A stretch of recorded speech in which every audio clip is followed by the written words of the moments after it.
ஓம் சரணாகத தீனார்த்த பரித்ராண பராயணே சர்வசியார்த்திகரே தேவி நாராயணி நமஸ்துதே. வணக்கம் நேயர்களே, இது மகாலட்சுமி ஜோதிடம் வழங்கும் காலச்சக்கரம். உங்கள் அன்பு ஜோதிடர் ஸ்ரீராம்ஜி பேசுகிறேன். அனைவரும் நலமுடன் இருக்கிறீர்களா? நன்றாகத்தான் இருப்பீர்கள், நன்றாக இருக்க வேண்டும். இன்றைய காணொளியில் நாம் காண இருப்பது திருமணமான ஆணை பெண்ணை மணமுடிக்கலாமா? இதான் தலைப்பு. இந்த தலைப்பில் இருக்கக்கூடிய ஒரு விளக்கத்தை முதல்ல சொல்லிடுறேன். அதாவது கல்யாணத்துக்கு பார்க்கக்கூடிய ஒரு ஆண் பெண் இருக்கிற வீட்டில் அவர்களுக்கு முதல் மனமாக இருக்கும். அவங்களுக்கு அதான் ஃபர்ஸ்ட் மேரேஜ், ஃப்ரெஷர். அவங்க ஆல்ரெடி கல்யாணமாகி டைவர்ஸ் ஆன, கணவனை இழந்த, மனைவியை இழந்தவங்களை மனம் முடிக்கலாமா? அந்த கேள்விக்கு தான் இந்த வீடியோனுடைய பதில். சரிங்களா? இப்போ நீங்கள் ரெண்டாவது திருமணம் பண்ணிக்கிறதுங்கிற கான்செப்ட் வேறு, அது எல்லாருக்கும் காமனாக வரக்கூடியது. செகண்ட் மேரேஜ் அப்படிங்கிறது. இப்போ நீங்கள் செகண்ட் மேரேஜ் பண்ணிக்கிற நிலையில், பண்ணிக்க இருக்க போகிற நிலையில் உங்களுக்கு ஃப்ரெஷராக ஒருத்தவங்க கிடைக்கிறாங்க பார்த்தீங்களா? இது அவங்க ஜாதகத்தில் இருக்கக்கூடிய தன்மை. அதாவது நாம் ஒரு திருமணம் கூட செய்யாத நிலையில் ஏற்கனவே திருமணம் நடந்து அது முறிந்து போன, கணவனை பிரிந்த, மனைவியை பிரிந்த, கணவனை இழந்த, மனைவியை இழந்தவர்களை மணமுடிக்கலாமா? இதுக்கு கிரகங்கள் என்ன சொல்லுது நம்ம ஜாதகத்தில் அப்படிங்கிறத பார்க்கலாம். பொதுவாகவே நம்ம ஜாதகத்தில் குடும்பஸ்தானம் அப்படின்னு சொல்லக்கூடியது 2ஆம் இடம். குடும்பம் அப்படிங்கிற அமைப்பை தரக்கூடிய இடம் 2. கலத்திரஸ்தானம் அப்படின்னு சொல்லக்கூடிய இடம் 7. குடும்பங்கிற அமைப்பை தரக்கூடியது 2, கலத்திரம்ங்கிற அமைப்பை தரக்கூடியது 7, கலத்திரத்தின் குடும்பஸ்தானம் அப்படின்னு சொல்லக்கூடியது 8. சரிங்களா? அவங்களுக்கு அதாவது 7ஆம் இடத்துக்கு 2ஆம் இடம். எந்த ஒரு ஜாதகத்தில் இந்த வீடுகளில், அதாவது 2ஆம் இடத்துலையோ 7ஆம் இடத்துலையோ அல்லது 8ஆம் இடத்துலையோ வக்ர கிரகங்கள் அமர்கின்றனவோ, வக்ர கிரகங்கள் அதாவது ரிவர்ஸில் போகிற கிரகங்கள், வக்ர கிரகங்கள் அமர்கின்றனவோ, ராகுவும் கேதுவும் எப்பயுமே வக்ரத்தில் போகிறவங்க இதை மறந்துடாதீங்க. வக்ர கிரகங்கள் பொதுவாக 2ஆம் இடத்தில், 7ஆம் இடத்தில், 8ஆம் இடத்தில் உங்களுக்கு அமர்ந்திருந்தால் உங்களுக்கு ஃபர்ஸ்ட் மேரேஜ் அப்படிங்கிறத விட ஏற்கனவே கல்யாணமாகி தோற்று போனவங்களை கல்யாணம் பண்ணும்போது லைஃப் நல்லாயிருக்கும். இது ஒரு சூட்சுமம் தான். இன்றைக்கு வளர்ந்து வரும் நாகரிகத்தில் 2வது திருமணம்ங்கிறது ஒரு பெரிய நெகட்டிவே இல்லை. அது ரொம்ப சர்வசாதாரணம் ஆயிடுச்சு. இதே ஒரு 30 வருஷத்துக்கு முன்னாடியெல்லாம் பார்த்தீங்கன்னா டைவர்ஸா, ஐயோ எங்கள் பாரம்பரியம் என்ன ஆகுறது, எங்கள் குடும்பம் என்ன ஆகுறது, எங்கள் பரம்பரையிலே இப்படி ஒரு நிகழ்வு நடந்ததே கிடையாதுன்னு சொல்லிக்கிட்டு இருந்த காலம்லாம் உண்டு. ஒரு பொண்ணுக்கோ ஒரு ஆண், அதாவது அப்போ கூட ஆண் சேஃப் தான். ஆண்கள் அந்த காலங்காலமாக 2 கல்யாணம் 3 கல்யாணம் பண்ணிக்கிட்டு 2 மனைவி 3 மனைவி ஒன்றா வச்சுக்கிட்டு வாழ்ந்தவங்களாம் உண்டு. பெண்களுக்கான சுதந்திரங்கள் கிடைக்க பெற ஆரம்பித்ததே 2000க்கு அப்புறம் தான். 2000க்கு பிறகு தான் இந்த டைவர்ஸ் அப்படிங்கிறதும் மறுமணம் அப்படிங்கிறது எல்லாம் மக்கள் கொஞ்சம் கொஞ்சமாக ஏற்றுக்க ஆரம்பித்தாங்க. இன்றைக்கி 2020 அப்படிங்கிறதுல எல்லாம் அது ஒரு பெரிய விஷயமாகவே இல்லை.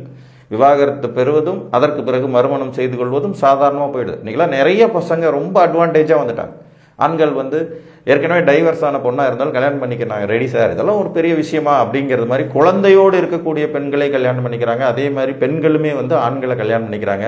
நல்ல ஸ்டேட்டஸ்ட்டு, படிப்பு, அந்தஸ்து பொறுத்து பெண்களும் துணிகரமாக அந்த முடிவுகளை எடுக்கிறாங்க. இந்த அமைப்பை நமக்கு ஜாதகத்தில் வலியுறுத்தக்கூடியது வக்ர கிரகங்கள் பொதுவாக 2ஆம் இடத்துல இருந்தாலும் 8ஆம் இடத்துல இருந்தாலும் நம்ம இதை கொஞ்சம் யோசிக்கணும். நம்ம ஆல்ரெடி டைவர்ஸ் ஆன பெண்ணையோ அல்லது ஆல்ரெடி டைவர்ஸ் ஆன ஆணையோ அல்லது ஆல்ரெடி கணவனை இழந்த பெண்ணையோ ஆல்ரெடி மனைவியை இழந்த ஆணையோ கல்யாணம் பண்ணலாம்.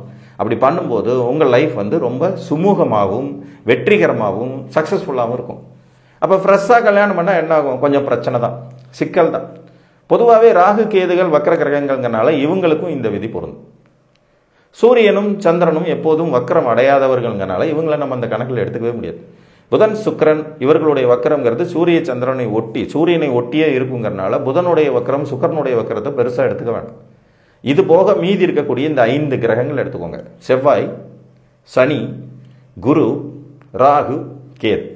இந்த 5 பேர் இவங்க வக்கரத்தில் இருந்தால், அதில் ராகு கேது எப்பயுமே வக்கரத்தில் இருக்கவங்கிறனால பொதுவாக 2ஆம் இடத்தில் ராகு 8ஆம் இடத்தில் கேது, 2ஆம் இடத்தில் கேது 8ஆம் இடத்தில் ராகுன்னு இருக்கிறவங்க ஏற்கனவே திருமண வாழ்க்கையை தொலைத்தவர்களை, இழந்தவர்களை, பிரிந்தவர்களை மணமுடித்தால் சிறப்பு. இது ஒரு விதி. உங்களுக்கு 2ஆம் இடத்துல செவ்வாய் சனி வக்கரமாக இருக்காங்க, 2வது திருமணத்திற்கான ஆப்ஷன் உள்ளவங்களை கல்யாணம் பண்ணலாம். 8ஆம் இடத்துல செவ்வாய் குரு வக்கரமாக இருக்காங்க, 2வது திருமணத்திற்கு அமைப்பு இருக்கிறவங்கள கல்யாணம் பண்ணலாம். நீங்கள் முதல் திருமணமாக உங்களுக்கு இருந்தாலும் இந்த வக்ர கிரகங்களின் தொடர்பு உங்கள் லக்னத்திற்கு 2ஆம் இடம் என்கின்ற குடும்பஸ்தானத்தில், 8ஆம் இடம் என்கின்ற வாழ்க்கை துணையின் குடும்பஸ்தானத்தில், 7ஆம் இடம் என்கின்ற கலத்திரஸ்தானத்தில் இருந்தால் இதை செய்யலாம். இதுக்கப்புறம் உங்களுடைய குடும்பாதிபதியான 2ஆம் அதிபதியோ அல்லது கலத்திரஸ்தானாதிபதியான 7ஆம் அதிபதியோ அல்லது கலத்திரஸ்தானத்தின் குடும்பஸ்தானம்னு சொல்லக்கூடிய 8ஆம் அதிபதியோ உங்கள் ஜாதகத்தில் வக்கரமாக இருந்தாலும் நீங்கள் இதை செய்யலாம். அவங்க அந்த இடத்துல தான் இருக்கணும்னு அவசியம் இல்லை. இப்போ ஒரு உதாரணம் எடுத்துக்கலாம். ஒரு மகர லக்ன ஜாதகம். இந்த மகர லக்ன ஜாதகத்திற்கு 2ஆம் இடம் என்கின்றது குடும்பஸ்தானம்ங்கிறது சனி பகவான் தான்.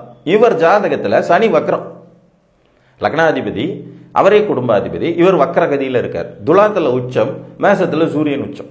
சூரியன் உச்சம், அவருக்கு நேர் 7ஆம் இடத்துல இவர் வக்ரகதியில் இருக்கார். இவர் ஒரு கல்யாணமான 17 நாள், வெறும் 17 நாள் மட்டுமே வாழ்ந்த ஒரு இளம் விதவை பெண்ணை தான் கல்யாணம் பண்ணிட்டார். எனக்கு தெரியும். அவர் ஜாதகத்துக்கு நான் தான் இந்த ஐடியா கொடுத்தேன்.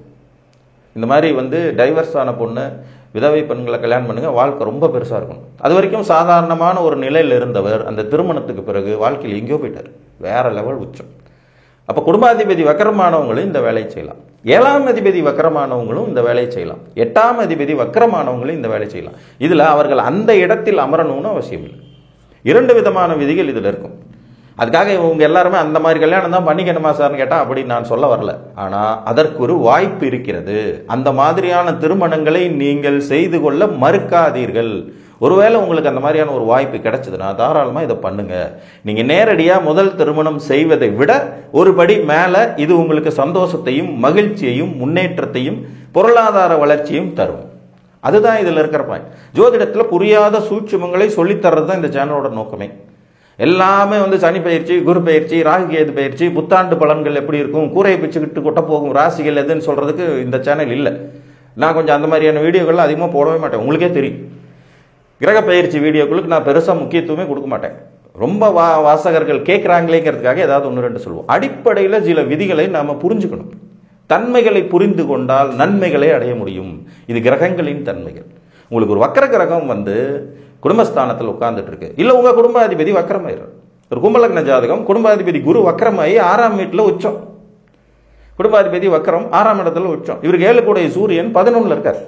7 கூடைய சூரியன் 11 தனுசில் இருக்காரு. அவருக்கு வீடு கொடுத்த குரு 6ஆம் இடத்துல வக்கரமாயி உச்ச பவரில் இருக்கார். இவர் ஒரு பெண். இவர் ஆல்ரெடி திருமணம் முடிந்து ஒரு 3 வயது குழந்தையோட மனைவி இறந்து போயிட்டாங்க. குழந்தை பிறக்கும் போது டிஃபிகல்ட்டியில் இறந்துட்டாங்க. அவர் மனைவியின் மேலே வச்சிருக்கிற அன்புனால கல்யாணமே வேணான்னு ரொம்ப பிடிவாதமாக இருந்தவர். ஆனால் அவரை இவங்க விரும்பி கல்யாணம் பண்ணிக்கிட்டு லைஃப்பில் ரொம்ப ஓஹோன்னு இருக்காங்க. இப்போ இதெல்லாம் தான் சூட்சுமம். இது ஏன் நான் அப்படி செய்யணும், நான் ஃப்ரெஷர் தானே, நான் ஏன் அப்படி பண்ணணும்னு கேட்டால், உங்கள் ஜாதகத்தில் இந்த அமைப்பு இருந்தால் செய்யுங்க. இந்த அமைப்புகள் இருக்கும்போது அப்படி வரும் வாய்ப்புகளை நீங்கள் நழுவ விடாதீங்க. பொதுவாக வக்கர கிரகங்கள் 7ஆம் இடத்தில் இருக்கும்போது ஃப்ரெஷ் மேரேஜ் அவ்வளோ சந்தோஷத்தை தர்றது இல்லை. அனுபவம் தான் ஜோதிடம். அந்த அனுபவத்தின் வாயிலாக சொல்கிறேன்.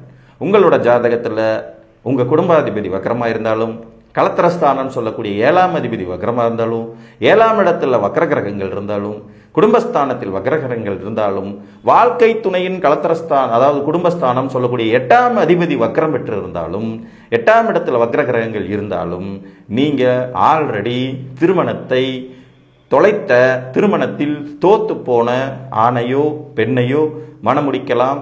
இந்த மன வாழ்க்கை உங்களுக்கு நேரடியான முதல் திருமண வாழ்க்கை இதை விட சிறப்பாக இருக்கும்.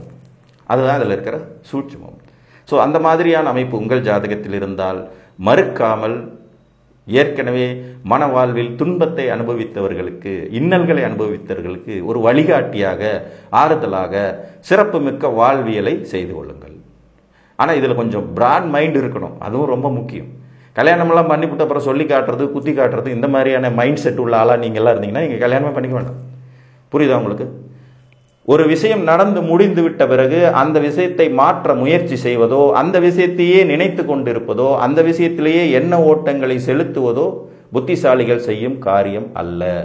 முடிஞ்சு போன நிகழ்வை உங்களால் மாற்றவே முடியாது. புதுசாக நடக்கிற நிகழ்வுகளை தான் உங்களால் அனுபவிக்க முடியும்.